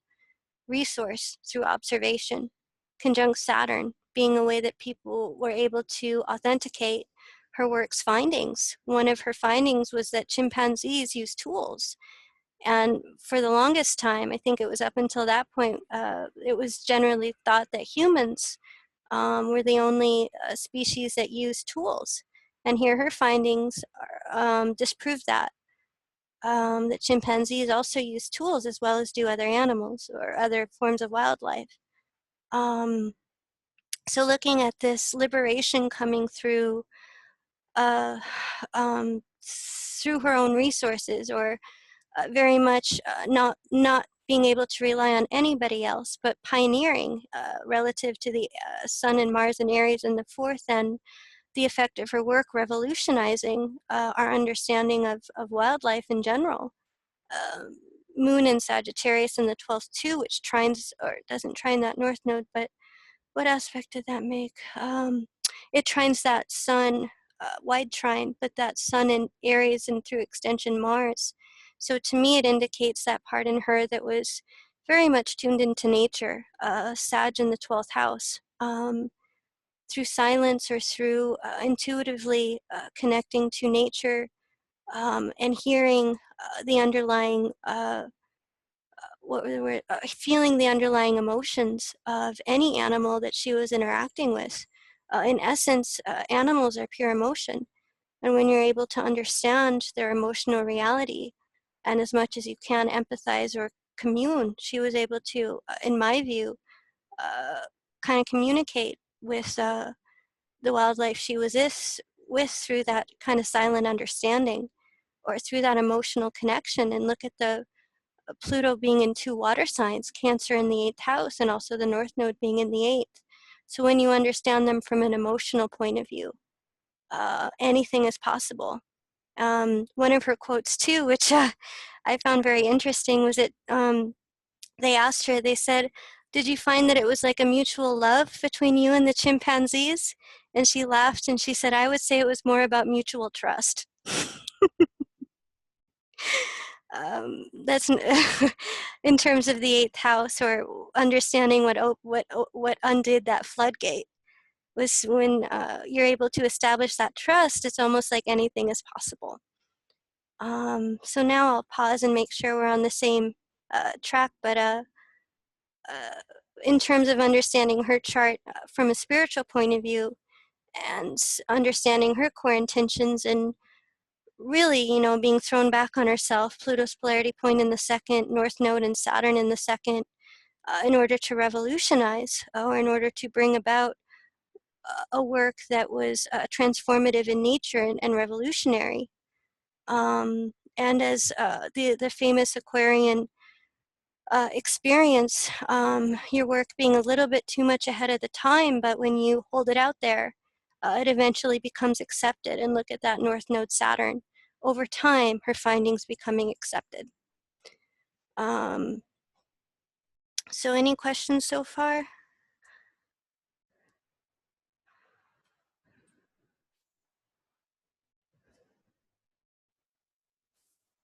Yes, there's a question from Amy. When you're able to establish that trust, anything is possible. Well, it's a comment. Uh-huh. Yeah, it's just right. I'm glad that was helpful, because in the end, evolution is through the emotional body. Looking at how she was able to establish that emotional trust and that emotional communion with the chimpanzees to really understand their reality, free from bias or free from any, university teaching or what have you, and how that within itself became the point of liberation, or how that became the point of integrating her work, Saturn North Node. It's looking at her chart, seeing how the emotional aspect of it is also emphasized, seeing the Sun, Mars in the 4th, again, Pluto in the 8th in Cancer, North Node in the 8th, and also the Moon in the 12th, and Mercury in Pisces. Being able to communicate universal or natural principles just through observation. One of the interesting comments too that they made about her work is they consistently told her, not to project human emotion. And for example, when a chimpanzee experienced an early death, she would naturally feel that the mother was grieving. There was no other way to say it. Watching the grief unfold in and of itself, but she would have to adjust her findings as if the mother was grieving, or it appeared that there was sadness, or and I'm chuckling because in the end, again, it's about the emotional reality, or it's evolution occurs through the emotional body, and emotion itself is universal. And look at that moon in the 12th. So that was part of her work as well. Oh, but I'm sorry, did I miss a question? I just had a quick question. This is Shelley. If the moon is the ego structure, and it's also the emotional instinctual needs, how would you define the sun? Thank you for asking. The sun is the creative actualization of the life purpose, special destiny. Essentially it's an integration function in terms of the life purpose. So it's like how the sun in the solar system, how everything revolves around the sun. So too, without a sense of purpose, or without a sense of creative purpose, we wouldn't be able to integrate, or we wouldn't have the solar system. Yeah, thank you for asking.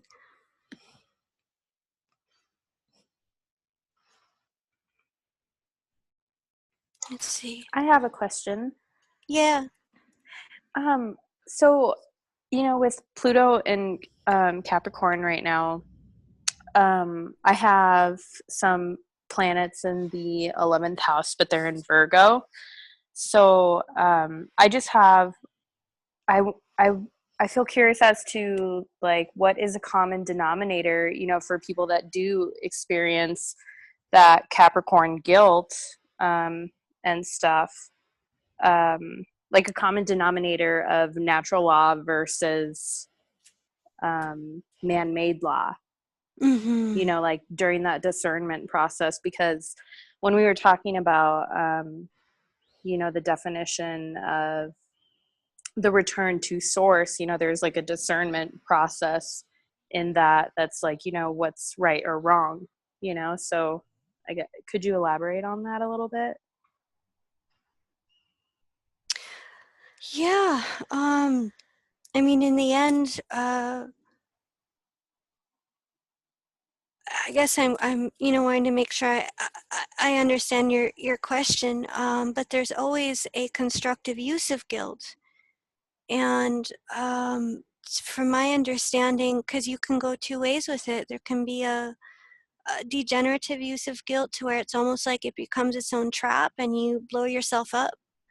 Because there can be a pathology, especially with Virgo.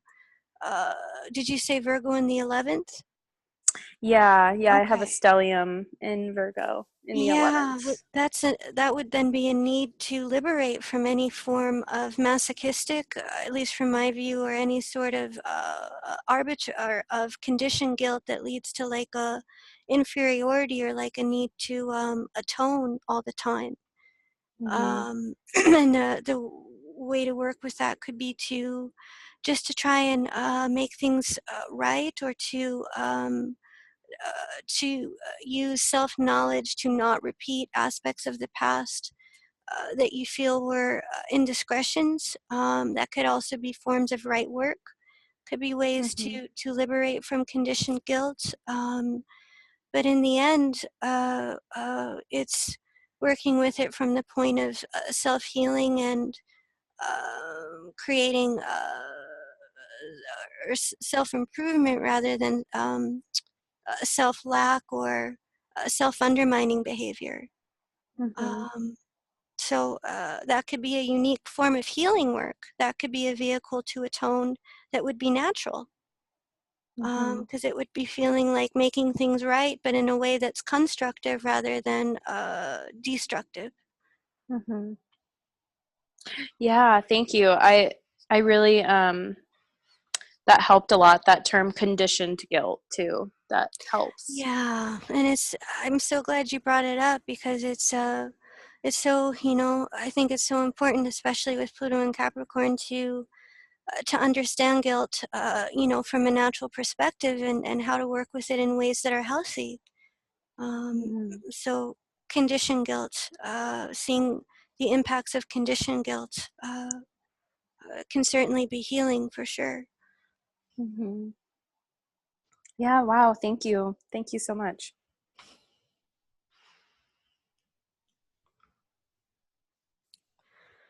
All right, so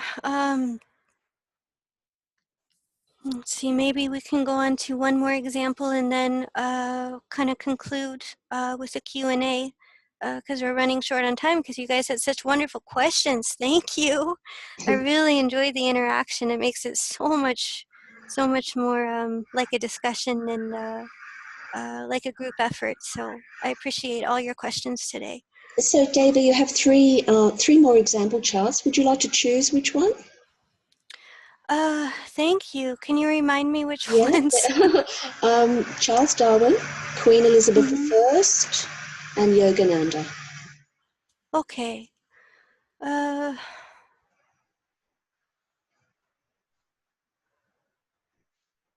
Let's go ahead and let's do Queen Elizabeth. Okay. So I would put her in the first stage, individuated, and she was the queen who, in her time, desired to create a unified Church of England rather than have the wars between the Catholic and Protestant. So her goal was to unite England through one church, through essentially doing away with unity, or essentially creating unity and diversity rather than unity and the sameness. And the reason I felt that her chart was so powerful was because of the natural principle of unity and diversity, and how when we embrace that, we can overcome all these fights or these kind of divisions that I feel are really highlighted. And I know that my generation, Pluto and Libra, certainly feel quite acutely the extremes, and trying to unite through diversity. She was a part of also great social change, and look at her natal Pluto being in the first house in Aquarius retrograde, and the South Node being in Aquarius in the second house as well. So an initiator, first house, Pluto, symbolizes a brand new evolutionary cycle is starting, the capacity to pioneer, to break new ground, to create change, also being in Aquarius socially. So in times of great social change and also trauma, one application of Aquarius being trauma. But her her own voice within that definitely coming out through her values. South Node in the second house being values that were different or unique. Also a signature for trauma, having experienced trauma in the past. But with the North Node being in Leo in the 8th house, and Pluto's polarity point being in Leo in the second house, the need to take charge of one's destiny in order to, oh sorry, the polarity point's in the 7th, I apologize, 7th, Leo in the 7th house. So it was by listening to other people's views, listening to other people's reality, that she was then able to take charge of her destiny and break free from limitations of the past, North Node being in Leo in the 8th house, learning how to unite, learning how to create a sense of justice, fair play, equal treatment for everybody. That her strengths to create change was fostered through understanding the reality of the times, of the political and social system, and so forth. But being able to again create an essential unity, especially with Mercury and Venus being in Libra in the 9th relative to religion. So really seeing in this how religion can be used in its best way to bring people together, to come together through differences, or to accept or celebrate people's differences, even freedom, first house, freedom of worship, so to speak, or freedom of religion. And with the South Node in the 2nd, how she was also thrown back on herself, especially during her ascendance to, or that when she came into her own power, essentially being isolated at first, or having to trust her own guidance, that there were a lot of those who, you know, were giving her well-meaning advice, but it was not suited for the changes that she felt that were needed at the time.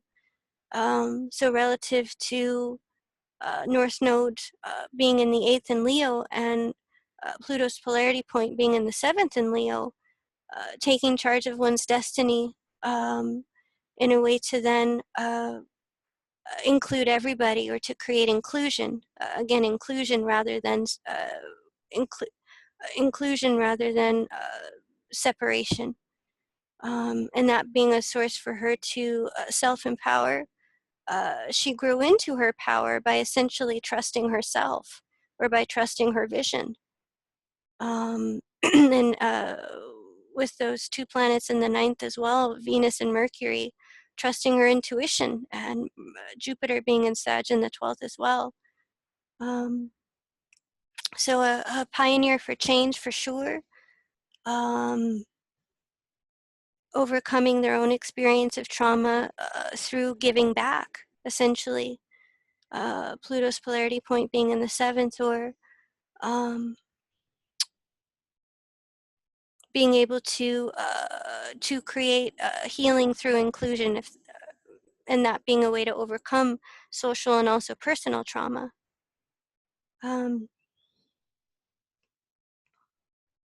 know, I would put her in the first stage individuated, because she was able to see beyond the current social conditioning or conventions of the time, to see a different outcome, or to see an outcome that went outside of that, a long-term outcome.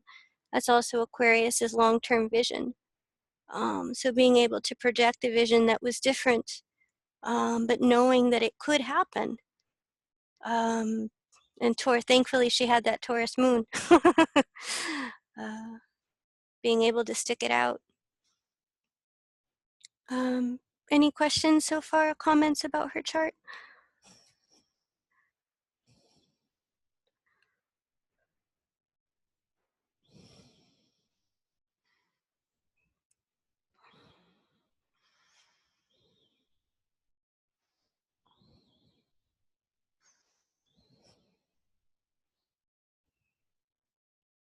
Okay, so if there are no questions about her chart, we can have a Q&A. Any questions that you have?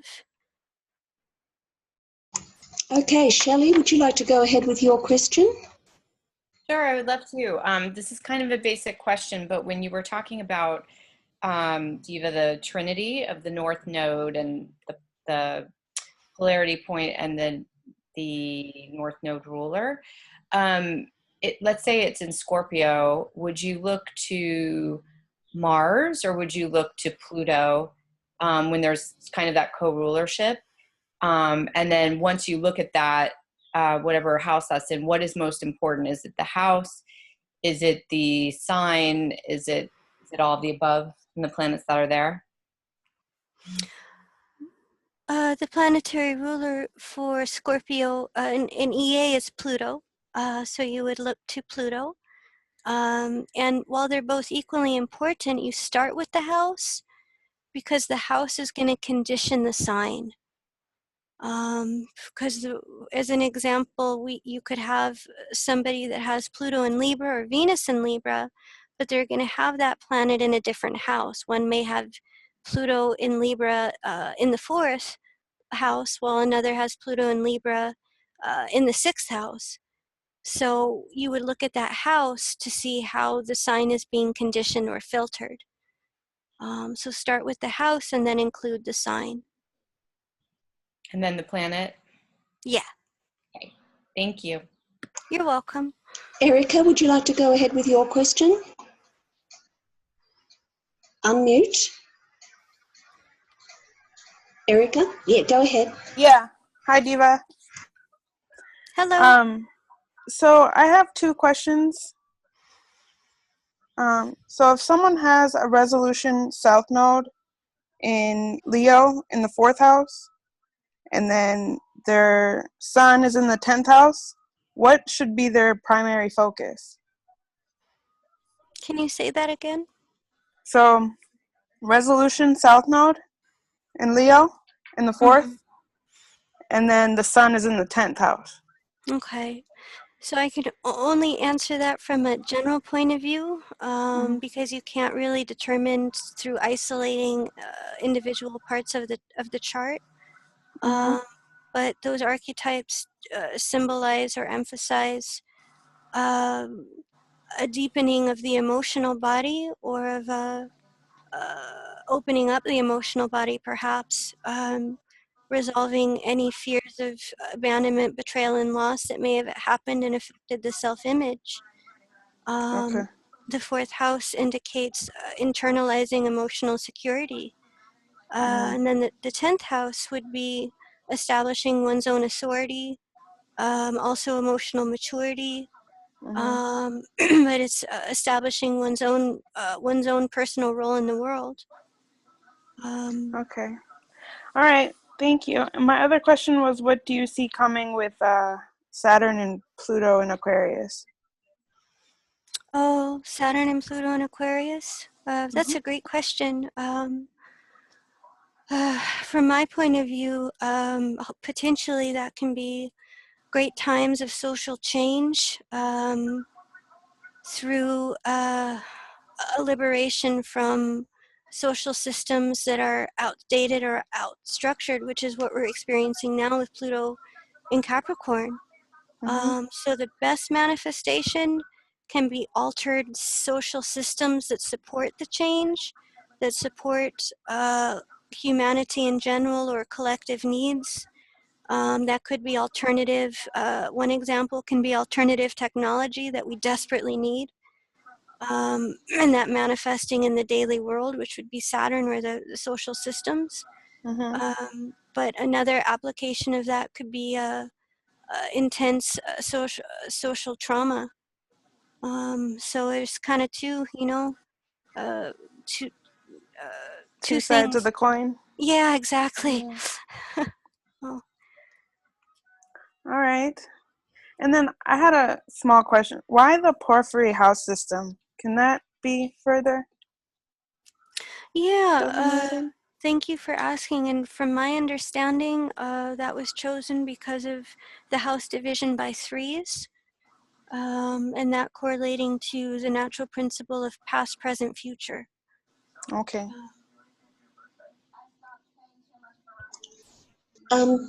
David, we have a question from Leanna.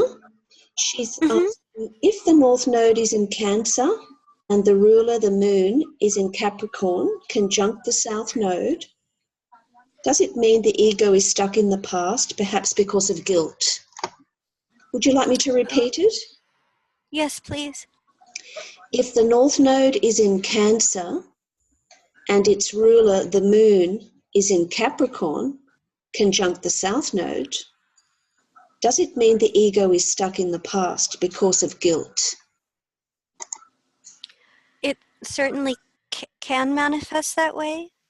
That can also manifest as the need to unlock or break free from emotional repression in order for the North Node in Cancer to feel emotionally safe. So as an example of that, that could also be a need to access vulnerability. But it would be the need to also push through any areas of emotional repression that are most likely linked to guilt. So that, yes, conditioned guilt and also natural guilt would need to be worked through in order to access the emotional body in a safe way. Great, thanks Deva and thanks Leanna. Any other questions from the audience? Yes, I have a question. Can you hear me all right? Yes. Okay. Yeah, just curious because Pluto is so individualized, like the individualized soul purpose. And yet we have these, I don't know if it's soul groups, but you have a whole generation, you know, of people that are Pluto in Leo or Pluto in Virgo or Libra. So how do you explain that in terms of it being so individualized, the soul purpose? Is it that the needs of the greater collective call in a certain soul group with similar soul purposes? Yeah, that these generations or that the groupings that have Pluto in the same sign, that they symbolize that generation or that need that the need being symbolized by the natal Pluto being collective or being generational, but it does take many people to accomplish that goal. So the individual aspect of Pluto symbolizes each individual's own unique evolutionary and karmic ways of doing that. So it's a way of saying that while there's this common goal or there may be this collective need, that everybody's going to fit into that or everybody's going to work to align with that in their own individual way. Yeah. So there's that oh, I'm sorry. No, I'm sorry. So I just wondered if when you're looking at an individual chart, if you focus more on the house or, but the other part of my query, what I'm curious about, then Pluto and Leo, I so often hear it's working out karma of egocentricity or whatever. Is there a more positive way of framing that? Oh, absolutely, and I'm really glad you asked because yes, the egocentric part of Leo or the self-centered part of Leo is only one aspect of that archetype. That Leo, from my understanding or from an evolutionary standpoint, is really a symbol of self-empowerment and also taking charge of one's destiny. And it was very essential that generation break into their own. I mean, to make you laugh, I don't listen to music other than what's from the 60s. Just to make you laugh. I love that. I mean, that music is just, I could go on about it forever. Pluto and Leo, I mean, it's taking charge of the destiny. There's something special there. So it's also about self-empowerment and taking charge of one's special purpose. Yeah, I kind of see this evolution between the generations because I think Leo was kind of like this icebreaker to break up this entrenched kind of frozen consciousness after the war, you know, so it had to be kind of dramatic to that all that fear and insecurity to sort of reestablish sovereignty, but then you kind of see how it's been refined with each following generation. I kind of see it. Oh, right. Like with Pluto and Virgo, the environmental crisis was really being spoken about, or it's like the, solving crises. And with Pluto and Libra, times of extremity.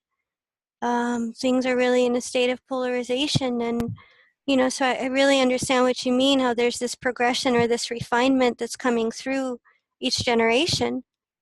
And so do you look more at when you look at a chart, you at their Pluto, you sort of get a sense of their generation or this overarching need, but then you really hone in more on the house in terms of, how it's operating in their chart?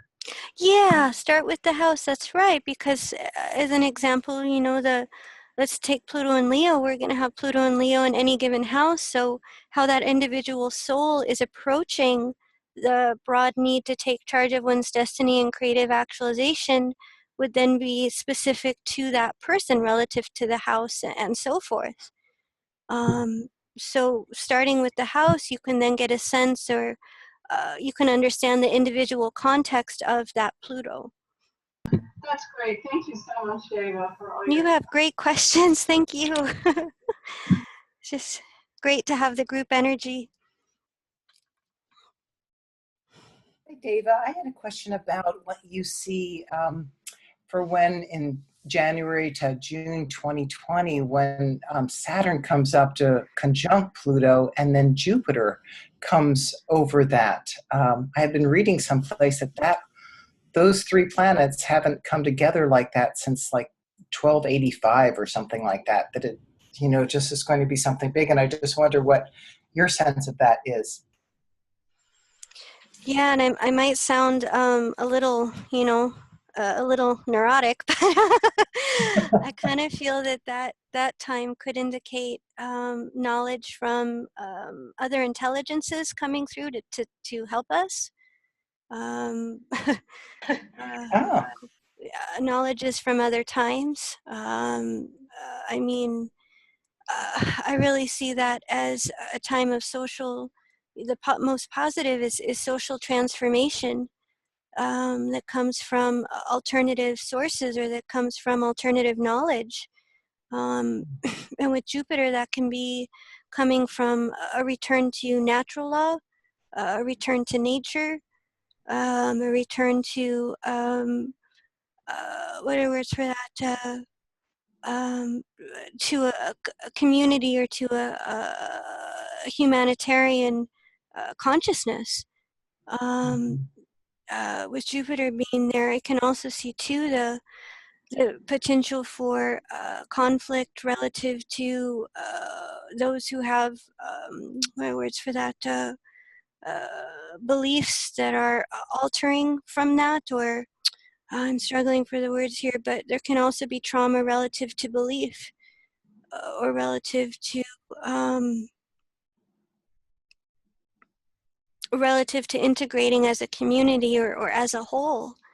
I can also see the conflict between those who are fighting to keep things the same as and I'm glad you brought that up, because that's one application of Aquarius that I often forget, but Aquarius is a fixed sign, and that Aquarius can project, especially with Saturn, a vision of what should be.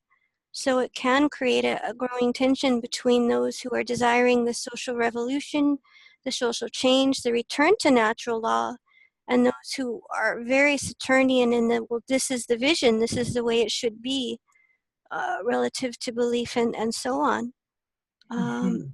So I could see that those two typings, Aquarius being typings, types can come into close conflict at that time. And where are you getting the Aquarius part from? I'm not seeing that. Oh, I'm sorry, isn't that the time that you asked about, when both Pluto and Saturn are in Aquarius?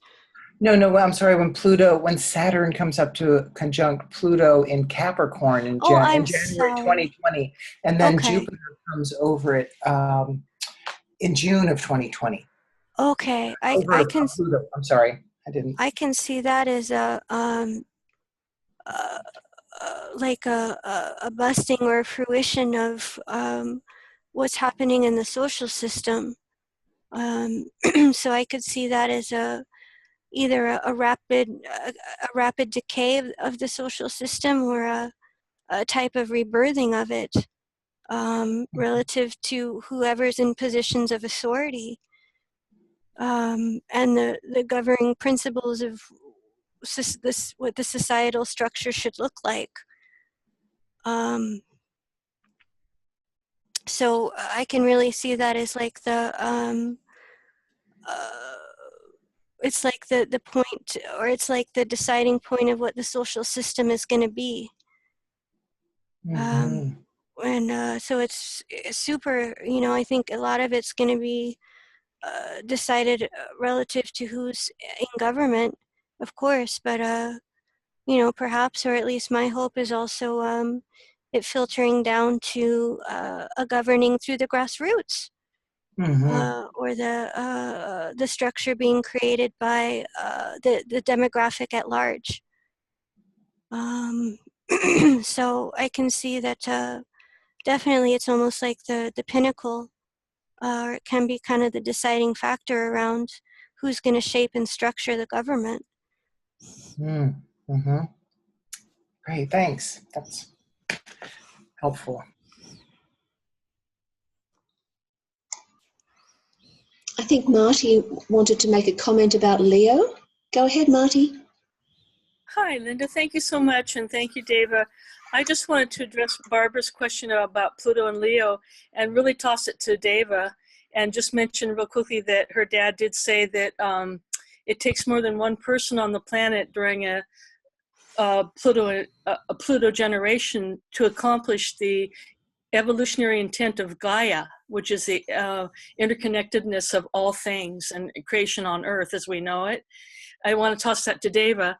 I know she was trying to say that, but I wanted to try to, emphasize it a little bit more. And also that he did say that the Pluto and Leo generation was the generation to usher in the Aquarian age, or the consciousness of the Aquarian age. And Pluto and Leo polarity point is Aquarius, and the ruling planet is Uranus. Thank you very much, both of you. Yeah, that's exactly right. Thank you for emphasizing that. So it's like these whole groups of people are working together to accomplish the needs of Gaia, and that will be specific to any given generation. And we're all going to do that in our individual way.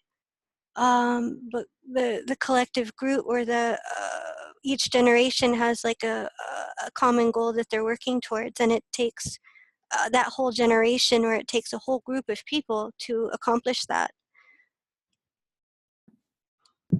Deva, this is Wendy. I just wanted to say that I was also thinking it gives each generation courage. We're all here together working on the same thing, even though we're doing it in different ways and different styles and maybe different levels of consciousness, different stages. But yeah, we all choose to come here together, whether we know it or not. Exactly. Mm-hmm. Okay, the last question, Deva, is from me. Could you please let us know how your father, Jeffrey Wolf Green, is these days? We're hoping he can come out and speak to us and give us some guidance. How's he doing? Oh, I don't have contact with him anymore. He had a major health crisis and felt a need to cut off contact. So I appreciate, you asking, and I wish I had, I wish I could tell you. But please send your thoughts and prayers. Absolutely, we definitely will. Okay, let's just take comments from the audience now on how they felt about your webinar, and then we'll wind down. So anyone like to tell us how they felt about this presentation? Riveting and enlightening. I learned so much, Dave, and I'll listen and take notes. This was just epic. Thank you. as satisfying as I hoped for, and such a great overview of the principles that you accomplished that really helped me from the stage I'm at. So thank you so much. For me, it's been so many years since I heard your father, read your father's work, that I have lost touch with some of these principles, and I thank you very much for presenting them today. Thank you, Deva, for your time and your effort, and a special thank you to Linda. Thank you both. You're wonderful, beautiful, lovely ladies.